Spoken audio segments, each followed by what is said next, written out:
ยังไงบอกโอนออกนี้เนี่ยจำแกบนักเสียเนี่ยสลายนวรีวรรณกรรมการจำแกบคอมเพล็กซ์มุนเดย์ยุบมองเป็นบุญมองดอบấyมุนมันยืนโจสระสมานđã chân này hơi á giúp côn ốc côn kẹp xì chân này phẳng xì chân này trớn ní nhầm tới tới đã bàn dựa về pi màu thế lỡ chân này đấy bằng cuốn á chân này cho đây lần tàu bàn học sập hiện rồi hết bằng cuốn nó cứ cùng tại một miền nhật khẳng cái này là mà còn chỉ ít đấyខ្ញុំដាក់ត្រឹងនេះ5ត្រឹងមកក្រេកន្លះ5ត្រឹងនេះមកក្រេកន្លះក្នុងមកត្រឹងមកក្រេកន្លះអញ្ចឹងវា5ត្រឹងពេញអស់ហើយ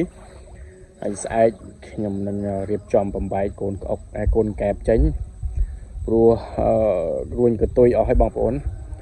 កូនកែបបើសិនបើបងប្អូនមិនបំបែកវាទេវាជួបហានិភ័យទី1ហានិភ័យនៃការងាប់ទី2ហានិភ័យនៃការខំគ្នាត្រង់ចំណុចនេះខ្ញុំចង់លើកទាក់ទងទៅនឹងកូនក្អុកដែលវាអត់ទាន់រួញកតុយវាអាចខំកូនកង្កែបណាដែលរួញកតុយហើយកំពុងតែខ្សោយអញ្ចឹងកាលណាកូនកែបឬក៏កូនក្អុកដែលដុសជើងដុសដៃហើយមិនទាន់មានកម្លាំងកាលណាបើខំទៅគឺអាចហានិភ័យនៃការងាប់ច្រើនអញ្ចឹងជាបំណងល្អជាយោបល់របស់ខ្ញុំគឺបងប្អូនក៏បីបំបែកវាចេញទៅយ៉ាងដួសបំបែកអញ្ចឹងបងប្អូនដួសបំបែកចេញទៅហើយវិធីបំបែកប្រហែលជាបងប្អូនដឹងហើយមិនចាំបាច់ខ្ញុំប្រាប់ទេវិធីបំបែកកូនកង្កែបងាយស្រួលបំផុតណាសម្រាប់បងប្អូនដែលបំបែកកូនកង្កែបហើយអញ្ចឹងនេះកូនកែបខ្ញុំនេះពេញហើយបងប្អូន5ត្រឹងគឺពេញបឹបហ្មងហើយនៅសល់ប្រហែលជា40% ទៀតបងប្អូនដែលអត់ទាន់ឡើងនៅហើយនៅច្រើននៅមានចំនួនច្រើននៅឡើយអញ្ចឹង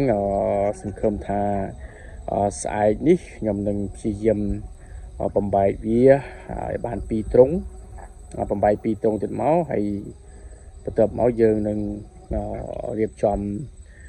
ដាក់ត្រឹងនេះឲ្យវាតោងថ្មីតោងទៀតអញ្ចឹងអត្រានៃការងាប់គឺវាមានចំនួនតិចណាហ្នឹងហើយអរគុណណាស់បងប្អូនទាំងអស់គ្នាបានទស្សនាប៉ុន្តែកុំភ្លេចមុននឹងសម្រាកសម្រាន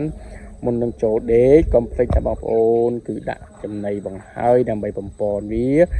កុំឲ្យវាខំគ្នាច្រើនណាបងប្អូនកុំឲ្យវាខំគ្នាច្រើនអរគុណជម្រាបលាបាយបាយ